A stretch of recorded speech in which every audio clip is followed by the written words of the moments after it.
Ashama harka fuunee hordoftoonni koo hundi keessanuu akkam nagaa jirtu. An abdiidha Oro MP4 irraa jechuudha. Oro MP4 YouTube kiyyaa hundi keessanuu subscribe godha. Appii afaan Oromoo gara kan anisif maxxansu hundaayyuu na hordofaa.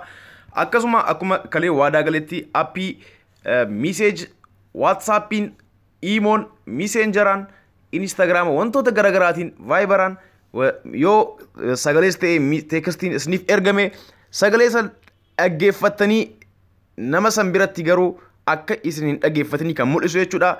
Isin message san dhaggeeffatanii yoo feetan deebistanii fi yookaan ammoo dhaggeeffatanii callisuu dandeettu jechuudha. Nama san biratti message san akka hin baninitti mul'isaa jechuudha. Kanaafu appii ajaa'ibaa tokko isin barsiisaa hundi keessanuu hin jaalattan jedhee abdii qaba. Ani gara kiyyaan jaaladhee jira. Hordoftoonni koo gara appiitti deemna. Duraan dursee Play Store seenne jechuudha. Play Store seenne Unseen jennee barreessina. Unseen akkanumatti na hordofaa. Unseen.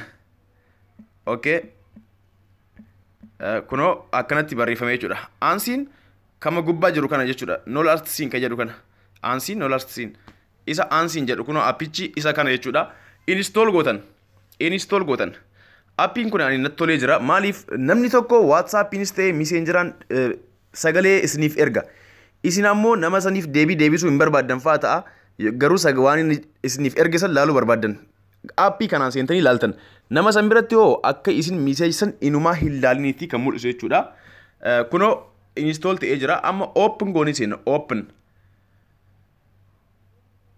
Okay, open goonee yoo seennu akkanatti nuu dhufaa jechuudha. Akkanatti nuuf dhufa. San booda maal godhuu qabna? Kunoo gara jalaatti dhumarratti next kan jedhu jira. Next. Isa next jedhu kana tuyina click. Isa tuyina san booda akkanatti nuuf dhufaa jechuudha. Okay? Akkanatti eeganuu dhufeen booda ammas gara jalaatti next jedha.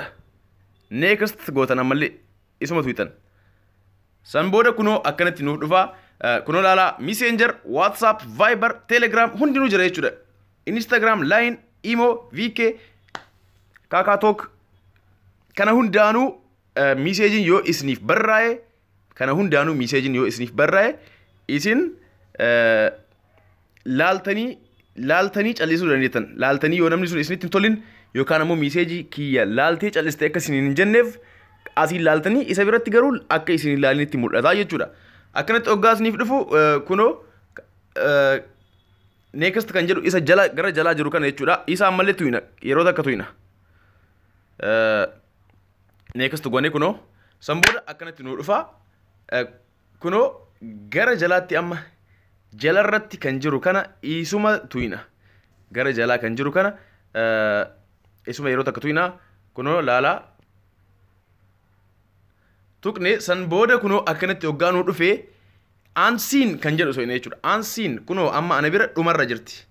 Unseen isima kunoo garanaan jechuudha. On akka taatu akka ifu garanaan tuyina isima tuyina jechuudha kunoo as biraan. Akkana hoggaa dhufe allow kan jedhu kana tuyina kunoo allow.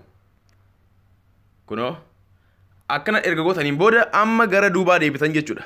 Duubatti deebitan.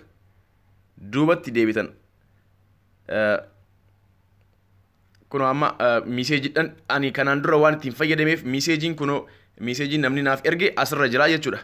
Kana booda kunoo keessaa baaneetiin deebinee hoggaa namni message nuuf barreesse akkamitti message san laallee callisna yoo jettan message namni isiniif barreessu hundinuu appii kanarra dhufa. Messaging Instagram, Imo maali kana hundaanuu namni isiniif barreesse appii kanarratti isiniif dhufa jechuudha. Appii makana yoo achi messaging isinii seene achi hin bantan.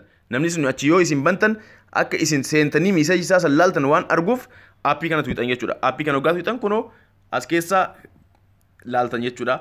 Amma kunoo asiin kun kan Messengeraati WhatsAppidha gubbaan. Akkanuma jechuudha. Wanti biraas yoo jiraate kunoo all message kan jedhu kana all irra jira.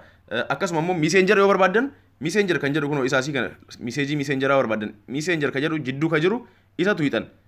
As keessa no Messenger jedhama kunoo message naaf ergamne kanaafi Viber kan jedhullee kunoo asumarra Telegram, Instagram, Imo kunoo kuni hundinuu jira jechuudha. Isin kanneen keessa laaluu dandeettan message namni isiniif erga jechuudha.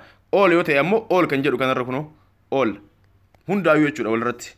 Kanaafuu galatooma hordoftoonni koo hundi keessanuu YouTube qaba YouTube kiyya seenaa subscribe godha yeroo hundaayyuu YouTube kiyya subscribe gochuuf duraan dursee YouTube keessan keessa seentanii YouTube keessan keessa erga seentaniin booda Oro MP4 jettanii barreessan Oro MP4 jettanii barreessuuf kunoo akkanatti Oro MP4 kunoo kana jechuudha Oro MP4 ogaa jettan akkanatti isiniif dhufa kunoo Oro MP4 kan jedhu tokkoffaa irratti suuraa kiyyatu irra jira jechuudha gubbaa irra kunoo isa kana subscribe kan jedhu diimaadhaan asirratti isiniif barreeffama subscribe kan jedhu kan diimaadhaan barreeffame san yeroo tokko gattuutan yeroo tokko ogaa gattuutan ina addaataa jechuudha akkanatti san booda subscribe gootan jechuudha hundi keessanuu kallattiidhaan na hordoftan wanta ani gadhiisu hunda kallattiin isin bira ga'a jechuudha galatoomaa hordoftoonni koo hundi keessanuu share godha waliif daddabarsaa yeroo itti aanutti aappiilee garagaraa qabadhe akkasiniif dhiyaadhu hundi keessanuu subscribe na godha YouTube kiyya aappii kana dura barsiises seenaatii hordofaa yeroo biraa hanga walitti deebinuuf ammaaf nagaan naaf tura aappii kana akka jaalatan abdii qaba jedhee yaada akkasuma yaada naaf kenna comment naaf barreessaa like naaf godha galatooma